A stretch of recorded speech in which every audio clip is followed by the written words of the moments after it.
ഇവിടെ ഒരു കൂട്ടുകാരൻ. ഇനി മുട്ടിച്ച ചേസ് മുട്ടിക്ക് ഗ്ലാസും ഗ്ലാസും. എങ്ങനെയാ ചേസ് പറയണേ? ചേസ്.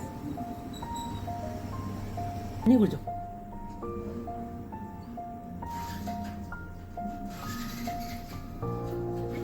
നല്ല ചായയാണോ?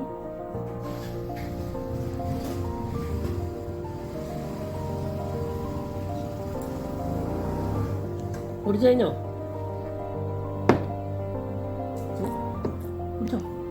നീ കുടിച്ചോ? ചേട്ടാ വഴക്ക് പറയോ? ഇല്ല ഇല്ല ഇല്ല ഇല്ല ഇല്ല. ഈ ഓരോ അടവൊന്നും ഉണ്ടാക്കണ്ട. അച്ഛക്ക് മനസ്സിലായി. കുടിച്ചു തീർത്തോ. കുടിച്ചില്ലെങ്കിൽ ചിലപ്പം ചേട്ടൻ വഴക്ക് പറയും. ഒന്നും കൂടെ. എങ്ങനെയാ ചേസ് വെച്ചിട്ടാ നമ്മൾ ചായ കുടിക്കാം? മരുന്നുണ്ട തോന്നുന്നുണ്ടോ? അത് ചേച്ചിയല്ലേ ചേസ് വേണ്ട പോയി ചായ കുടിക്കാം. പറ്റിച്ചു. പറ്റിച്ചില്ല. ഓ കൊണ്ടുണ്ട് മാമൻ്റെ ഉണ്ട്. മാമനുണ്ട് മാമനുണ്ട്.